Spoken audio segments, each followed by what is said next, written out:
Hey everyone, my name's Chris Lambert, and today we're going to be doing a bit of a Kanye West news roundup looking at some of the odds and ends that happened in this last week regarding Kanye and just Kanye topics and conversations.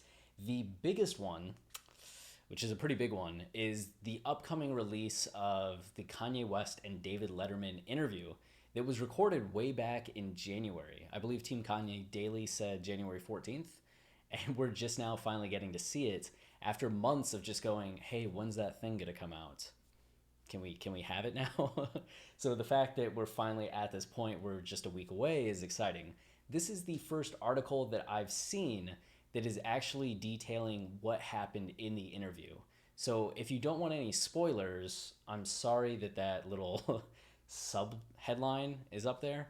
But not going to discuss the article in depth because it kind of goes over the major beats, which I'm kind of sad that I know about now. But I'm sure there's still going to be plenty of surprises. But next week the interview happens, and after that, we'll do a video on the channel. We may do a podcast episode just going into some of the topics that came up and response to those topics. I'll definitely be writing about it on Forbes as well because how could I not? One of the cool things that I thought Matt said, in Matt, the author of this article, contextualizing the interview, he said, the hour-long conversation that follows is not only one of the best interviews Letterman has ever conducted, it's also one of the most coherent and engaging interviews Kanye has ever given. There we go. Kanye, that bar of excellence achieved in everything that he does, even if it does go off the rail at times. Okay, so the interview might go off the rail at times, but Kanye's gonna Kanye. Kanye has got to Kanye. You can't stop Kanye from Kanyeing. So that's just our boy. That's what he does. I'm excited to see the interview, though. I think it will drop around midnight or at midnight, Thursday heading into Friday of next week. So second up, we have this article on hot new hip hop. Is that what it is? I always forget what this site's actually called. But it's just what's the best Kanye West era. So if you want to read through this and see the conversation around the various eras and what this author thinks is the best Kanye era, a fun read. It's something I bring up because I think next week we're going to make some YouTube videos about it where Travis and I just talk about those eras and where we were, what we think about them, and just have it be a discussion for some interesting content and conversation. We may live stream that. We'll see. Travis finally got a camera, so he will be appearing on the channel a lot more, which I'm excited about. Second up, or third up, we have Chrissy Teigen explained why she hasn't gone to Kanye West's Sunday service. The reason why this is a little bit of news is Chrissy Teigen's married to John Legend, right? And John Legend and Kanye go way, way, way, way, way back to before 2004, before College Dropout came out. They were touring together. John Legend's all over College Dropouts. So they've been friends for a long ass time. And then last year when Kanye put on the MAGA hat and was tweeting about Trump, we got that tweet that included text messages from John Legend and Kanye saying, like, you can't control me, and just his response to that, or you can't pressure me through the fans, or however he had responded, to which John Legend was kind of like, what? You're sharing like screenshots of our text messages? Like, what's going on? So there was a little bit of tension between them, and I know that there were people that just didn't care, but also people that are like, oh no, like, I want these two to be friends. I want things to be okay between them because, they live by each other. Would see pictures of Kim and Kanye and John and Chrissy all hanging out and the kids hanging out. So, we already lost Kanye and Jay-Z for the last few years. You'd hate to see another friendship kind of go by the wayside. It seemed that they did squash the beef soon after and they would be at parties together, but I don't know. You always kind of wonder, like, are they still okay? And with them having not been at Sunday service, people could wonder, people could worry. But Chrissy's answer, I want to go so badly. We just are always busy because I feel like Sunday is our only day where John doesn't have the voice. John Legend has been a coach on The Voice for this season, but just this week was the finale, so done. Maybe we'll see them in the upcoming weeks at Sunday service. And it's kind of cool. We want to be able to gather up everybody because I know Luna would love to hear that music so much. It's gospel and it's a way to bring everybody together. So we want to go so badly, but we just haven't made it out there. Me either, Chrissy. Me either. I want to go so badly, just haven't made it out there. Nor have I been invited, but I also haven't made it out there. There was a GQ interview with our boy Seth Rogen here. You may be familiar with the strange history of Kanye and Seth Rogen. Kanye is a big fan of those kinds of comedy movies, so he knew who Rogen was, and they actually had the same trainer. And there were a few encounters between Kanye and Rogen. Like, there was one day that Kanye showed up at Rogen's house and asked him to go play basketball. Like, just had the ball, like, hey, do you want to go play basketball? And Seth's like,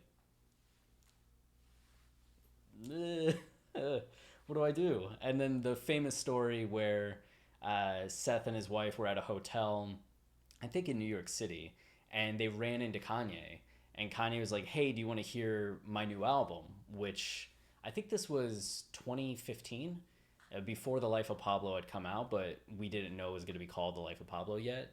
And Seth Rogen and his wife sat in a car for 2 hours and listened to Kanye play music, and he rapped it all. You know, you hear stories about Kanye like rapping at people. So the whole time the music's playing, he's just like rapping at them. And I think when Seth was giving the interview about it, somebody was like, was that awkward? Were you like, did you feel trapped? And he's like, no, it was amazing. He left the car at one point and my wife and I were just like, this is incredible.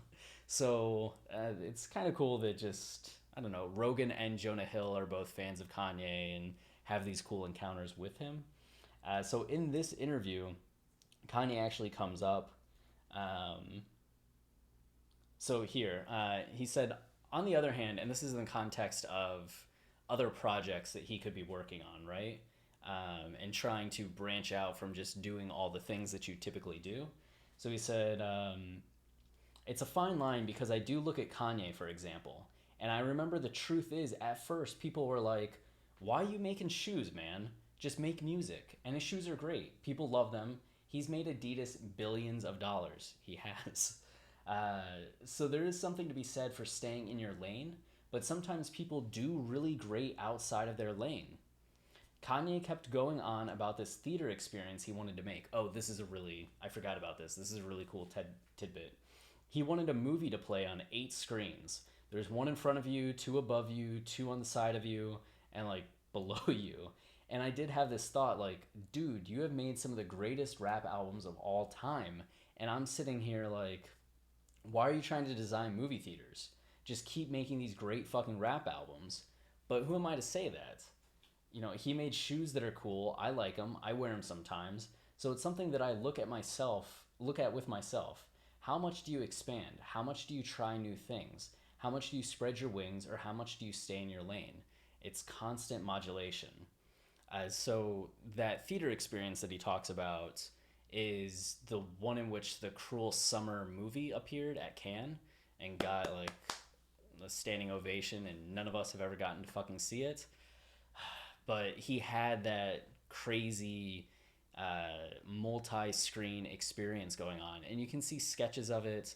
I think recently there was a 1 or 2 minute video that was released of the actual like movie theater, which was really cool to see because that's some of the rarest footage aside from like the Yeezus movie, which I don't know if any footage exists of that, but if it did, I want to see that one day. But just, you know, this theater experience has been something Kanye's talked about for a while, and Seth Rogen thinking about that, like Kanye had the shoes, that's worked really well. He tried designing theaters, did that work? Could it work one day? Was it a waste because he tried it? And just how much then do you step out of your lane to try these new things when the opportunity cost, you know, every time Kanye tries to design a movie screen, he's not working on a song. He's not working on shoes. He's not doing the things that he's known to be good at. But if you never take that risk, then you never get known for anything else. So I think that's a good lesson to take away from Kanye. And it's always funny to me when people talk about Kanye and branching out because it makes me think of Kanye's response to Lady Gaga when Lady Gaga got made head creative director for Polaroid or something. And Kanye's like, I like some of Gaga's music, but what the fuck does she know about cameras? And that response is so funny. But at the same time, it's interesting to hear from Kanye because he's typically so empowering of himself and everyone else. Just go do these things.